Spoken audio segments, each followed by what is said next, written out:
Hello दोस्तों, आप सबों का द वर्ल्ड ऑफ कंपटीशन में स्वागत है। मैं बबलू कुमार, आपके परिवार का एक सदस्य। दोस्तों, आज हम लोगों का जो एक महत्वपूर्ण फिर सेगमेंट शुरू होने जा रहा है वो है गवर्नर जनरल एवं वायसराय। गवर्नर जनरल एवं वायसराय।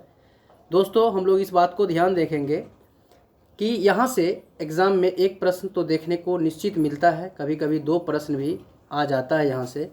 दोस्तों, इस बात को आप लोग ध्यान रखेंगे।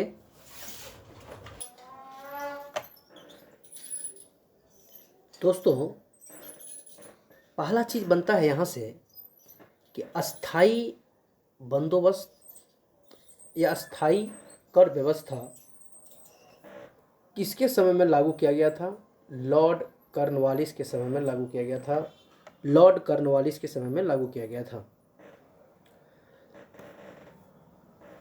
भारत में अंतिम गवर्नर जनरल, आप देखेंगे भारत का जो अंतिम गवर्नर जनरल कहिए या प्रथम वायसराय कहिए, लॉर्ड कैनिंग हुआ।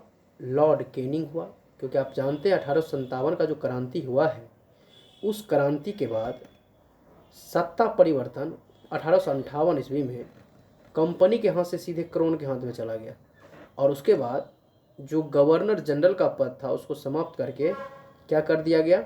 वायसराय कर दिया गया। तो भारत का प्रथम वायसराय लॉर्ड कैनिंग, भारत का अंतिम governor general Lord Canning. Bengal का विभाजन 1905 ईस्वी में हुआ, तो क्वेश्चन आता है किसके समय में हुआ? लॉर्ड कर्जन के समय में हुआ। जबकि इसी विभाजन को रद्द जो है, बंगाल विभाजन रद्द 1911 ईस्वी में किसके समय में हुआ? लॉर्ड हार्डिंग द्वितीय के समय में हुआ। लॉर्ड हार्डिंग द्वितीय के समय में हुआ। रेलवे बोर्ड का गठन जो 1905 ईस्वी में हुआ वो किसके समय में? लॉर्ड कर्जन के समय में।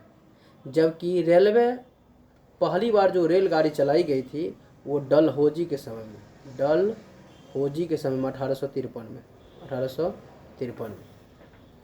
प्रथम रेलवे लाइन की स्थापना 1853 में लॉर्ड डलहौजी के समय में, लॉर्ड डलहौजी के समय में चलाई गई थी। भारत में पहली बार जो चुनाव कराया गया था 1935 के अधिनियम, तो 1937 ईस्वी में वो लॉर्ड लिथगो के समय में कराया गया था। क्योंकि आप जानते हैं 1936 से 44 तक का कार्यकाल, 44 तक का कार्यकाल लॉर्ड लिथगो का कार्यकाल है। कैबिनेट मिशन भारत पहुंचा 1946 में और उस समय कार्यकाल किसका है? बेवेल का, बेवेल का। क्योंकि 1944 से 47 तक का कार्यकाल बेवेल का है, बेवेल का। स्वतंत्र भारत का प्रथम गवर्नर जनरल लॉर्ड माउंटबेटन। आज़ादी के बाद प्रथम गवर्नर जनरल कौन बना? लॉर्ड माउंटबेटन बना। अगला आप देखेंगे जालियांवाला बाग हत्याकांड जो 13 अप्रैल 1919 को हुआ, किसके समय में हुआ? लॉर्ड चेम्सफोर्ड के समय में हुआ। फोर्ट विलियम कॉलेज की स्थापना किसके समय में? लॉर्ड वेलेजली, लॉर्ड वेलेजली, ठीक ना। एक चीज बताएंगे, अस्थाई बंदोबस्त अभी जस्ट बताया, लॉर्ड कॉर्नवालिस, लॉर्ड कॉर्नवालिस। सती प्रथा 1829 ईस्वी में, 1829 ईस्वी में लॉर्ड विलियम बेंटिक के समय में किया गया।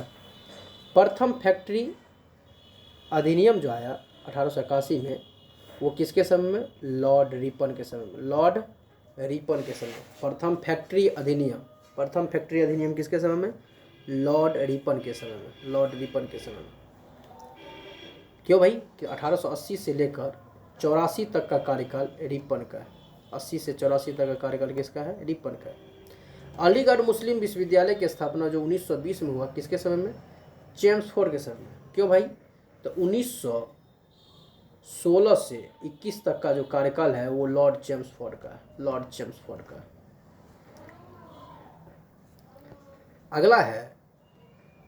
अगला है बंगाल में द्वैध शासन जो 1765 ईस्वी में रॉबर्ट क्लाइव के समय में शुरू की गई।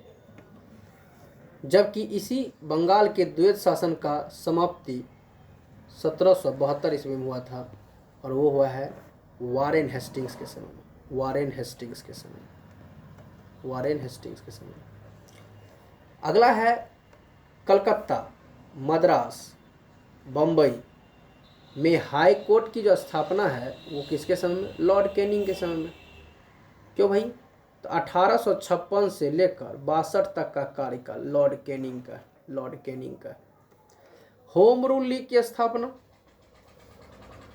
चंपारण सत्याग्रह, होम रूल 1916, चंपारण 1917 किसके समय होगा? चेम्सफोर्ड के समय में। क्यों भाई? तो 1916 से लेकर 1921 तक का किसका कार्यकाल है? लॉर्ड चेम्सफोर्ड का कार्यकाल है, लॉर्ड चेम्सफोर्ड का कार्यकाल है। अगला है सहायक संधि। आप देखेंगे सहायक संधि किसके समय? लॉर्ड वेलेजली का सहायक संधि हम लोग पढ़े हैं, लॉर्ड वेलेजली का सहायक संधि। सहायक संधि का प्रयोग भारत में पहली बार डुप्ले ने किया था। महारानी विक्टोरिया भारत की साम्राज्ञी घोषित लॉर्ड लीटन के समय में, लॉर्ड लीटन के समय में। बहुत अच्छा। मैकाले की अनुशंसा पर अंग्रेजी को शिक्षा का माध्यम लॉर्ड विलियम बेंटिक के समय में बनाया गया। लॉर्ड विलियम बेंटिक का खुद को बंगाल का शेर वेलेजली कहता था। बंगाल का शेर कौन कहता था खुद को? वेलेजली।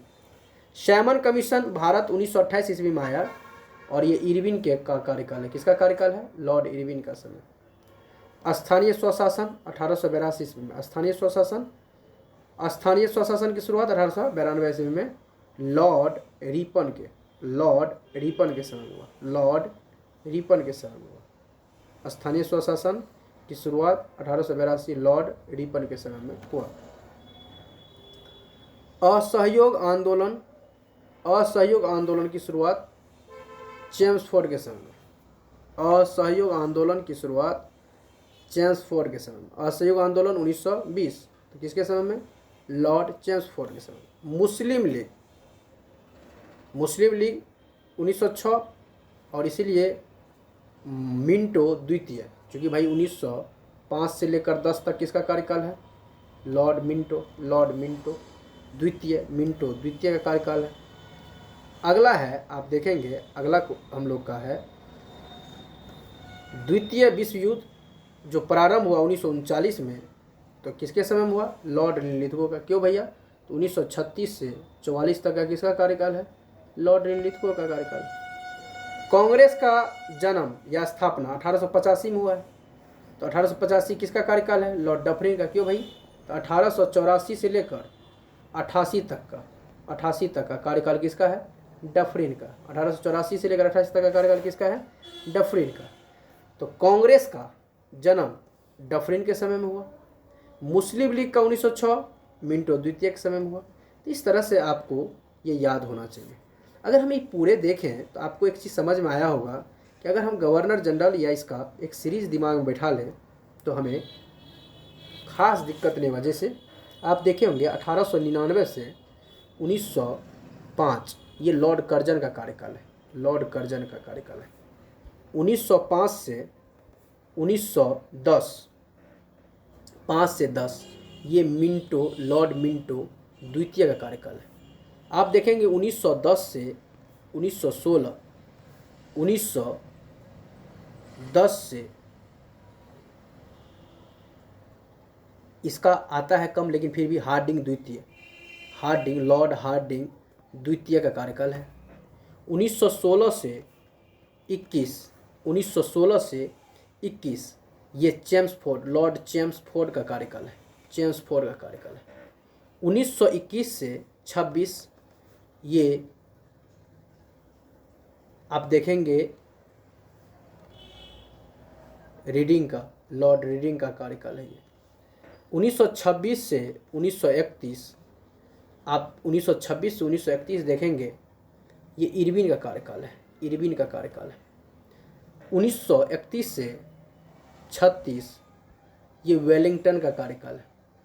और 1936 से 44 ये लिथगो का कार्यकाल है। लिथगो का कार्यकाल है।